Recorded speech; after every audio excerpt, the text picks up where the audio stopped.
ఒక ఒక వాళ్ళని ఏం చూపించదు కానీ ఒక డిఫరెంట్ పంచాయతీ. అరే జర బంద్ చేయరా, నాకు తెలిసిన పిల్లగాడే.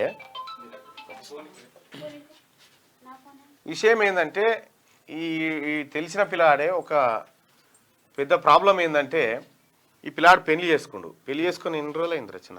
ఏప్రిల్ 22 తారీఖు నాడు మ్యారేజ్ అయింది. ఏప్రిల్ 22 తారీఖు నాడు మ్యారేజ్ అయింది. మ్యారేజ్ అయిన తర్వాత సరే ఇక వాళ్ళ ప్రాబ్లం ఏందో ఇలా కుటుంబ ప్రాబ్లం ఏందో మనకు తెలియదు. కాకపోతే ఆ అమ్మాయి ఈ పెళ్లి చేసుకున్నటువంటి అమ్మాయి అట్టెందుకు తెలియదు, పెళ్లి చేసుకున్నటువంటి అమ్మాయి ఏం చేసిందంటే నేను నీతోని ఉండలేను కానీ నీకు భార్యగా మాత్రం ఉంటా అని చెప్పి ఆ అమ్మాయి చెప్పిందట. ఒరే అట్లెట్లయితుంది అమ్మ, పెళ్లి చేసుకున్నాం కదా అని చెప్పి ఈ అబ్బాయి అంటే లేదు లేదు నువ్వు ఇంకెవరన్నా చేసుకో అంటే పాపం ఆ పిల్ల ఆ అమ్మాయి వాళ్ళ చెల్లెనే మళ్ళీ చేసుకున్నట. చెల్లెని చేసుకుంటే ఆ అక్కకి చెల్లెకి బాధ లేదు, అక్కకు బాధ లేదు. ఆ పిల్లోల నాయన కిడ్నాప్ కేసు పెట్టిండట. కిడ్నాప్ కేసు పెట్టిండు, మిస్సింగ్ కేసు. మళ్ళీ పోతే అమ్మాయికి వేరే ఫేక్ ఆధార్ కార్డు తీసుకపోయి ఏజ్ లేదని కేసు పెట్టిండు. అమ్మాయి 10th మెమోలో ఏజ్ ఉంది, ఆధార్లో ఏజ్ ఉంది. అవి మా దగ్గర కూడా ఉన్నాయి ఇప్పటికీ. ఖాళీ మైకి వాళ్ళకు ఖాళీ మైకే అక్కడనే ఉండరు.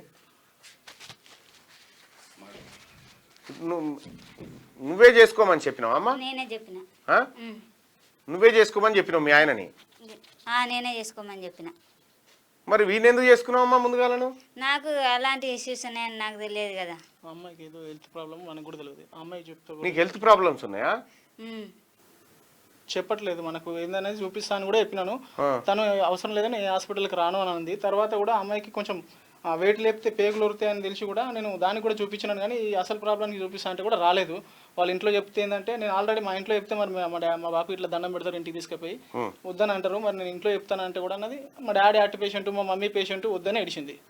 వద్దని ఏడిస్తే నేనేమన్నాను మరి నా పరిస్థితి ఏంది, మరి ఎవరైనా సరే మా ఇంట్లో చెప్పకుండా మా వాళ్ళు కూడా తిడతారని అంటే వద్దని ఏడిస్తే నాకు టైం కావాలని అంటే ఇప్పుడు వద్దంటే మరి నాకు ఓపిక ఎప్పటి వరకు ఉంటుందో తెలియదు. సరే నువ్వు కోరినట్టు 1 year 6 నెలలు నేను ఇస్తాను, మరి నా ఓపిక ఉంటుందా ఉండదా కూడా తెలియదు.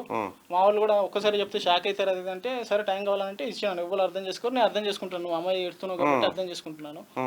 కాబట్టి నేను ఎప్పటివరకు ఇస్తాను, 1 year కావాలనుకుంటే 1 year టైం తీసుకొని నేను ఉంటాను అన్నాను. తర్వాత పండుగలకు అటు తిరగాలి కాబట్టి పెళ్లి కొత్తగా అయింది కాబట్టి పండుగలకు తిరుగుతున్నాం చేస్తున్నాం. ఆ అమ్మాయికి మనకి ఎలాంటి సంబంధం లేదు. పెద్దగా ఫోన్ కాల్ కూడా నేను ఇక మాట్లాడలేకపోతున్నా. అంతలోపే మేము మాట్లాడుకున్న విషయం అన్ని అలా చెల్లె విన్నది. విని ఆ అమ్మాయి ఏంటంటే మా బావ మా అక్క కలిసి ఉండకపోయినా మా అక్కకి ఇన్ని ప్రాబ్లమ్స్ ఉన్నాయని తెలిసినా కూడా ఆయన అర్థం చేసుకుని టైం ఇచ్చిండు. ఇవాళ ఇంకోళ్ళు అయితే మెడలు పెట్టి బయటకు నూకెద్దురు కాబట్టి అర్థం చేసుకుని కాబట్టి ఆ అమ్మాయి ఇష్టపడ్డది. ఆ అమ్మాయి ఇష్టపడి అడిగితే సరే చేసుకుందాం, నాకు కూడా మరి బయట వాళ్ళు పిల్లలు సెకండ్ మ్యారేజ్ అంటే ఇయ్యరు ఇది అది అని మాట్లాడినాను. పక్కగా చేసుకుంటాం అంటే చేసుకుంటాను. సొంత చెల్లెనా? సొంత చెల్లెనే. అవునమ్మా, నువ్వు ఇష్టంతోనే చేసుకున్నావా? ఇష్టంతోనే మీ ఇద్దరికి ఇష్టమే. మరి మీ నానేమంటుండ్రా? మేము లవ్ చేసుకున్న తర్వాత కూడా వీళ్ళ నాన్నకు వీళ్ళ అమ్మకు తెలుసు. తెలిసిన తర్వాత కూడా వాళ్ళ ఇంట్లో చెప్పలేదు. మమ్మల్ని అడగలేదు, తనని అడగలేదు, ఆమెను అడగలేదు, నన్ను అడగలేదు. నువ్వు చెప్పాలి కదా. నేను చెప్తానని చూసినాను. ఇప్పుడు నిద్రపోయేటోని మామూలుగా పడుకున్నాను, లేకపోతే నిద్రపోయేటోని అమ్మాయిని కిడ్నాప్ చేయాలి, వేరే రకంగా మనల్ని కొట్టిపోయాలనుకుంటున్నాను. మనం ఏం చేస్తాం చెప్పండి. నీ మీద కేసు పెట్టిండా? నా మీద కేసు పెట్టడమే కాకుండా చిన్న కొడుకు కేసు పెడితే ఆ నాన్న వాళ్ళని పట్టుకెళ్ళి మేము బయటకు వెళ్ళినాం, మేము ఎట్లాగో ఫోన్ మాట్లాడినావు, ఎక్కడున్నావు అని బతిలాడినావు, చెప్పమని అడిగినావు కాబట్టి నీకు తెలిసే ఉంటుంది, నీకు అన్ని రకాలుగా తెలిసే ఉంటుంది చెప్పు అని డాడీని కొట్టిరట. బాపును చెంపమించి కొట్టిరట. వాళ్ళు భయపడుతురు, ఏడుస్తురు. రేపు పొద్దుగల మీరు పట్టుకరాకపోతే వాళ్ళు రాకపోతే మీరే పట్టుకురావాలి, మీరు పట్టుకరాకపోతే మీ సంగతి చెప్తామని బెదిరించారట. ఏ జిల్లా అది? అది సిద్దిపేట జిల్లా కిందకి వస్తుంది. సిద్దిపేటనే. చిన్న కోడూరు పోలీసులా? ఓరే అమ్మాయి, ఈ డిఫరెంట్ పంచాయతీ. ఇది పంచాయతీ ఏంటి? ఇప్పుడు విషయం ఏంటంటే వీనికే ఇబ్బంది లేదు, ఆ అమ్మాయి ఇద్దరికి ఇబ్బంది లేదు. ఎందుకంటే వీళ్ళకు సంసారపరమైనటువంటి ఇబ్బందులు ఉన్నాయి. కుదరదు అనుకున్నప్పుడు మా చెల్లెని చేసుకో అని ఆమె అన్నది, ఆమె చేసుకుంది, అయిపోయింది. ఇప్పుడు చెల్లి ఇష్టపడ్డది. ఏంటిది అది?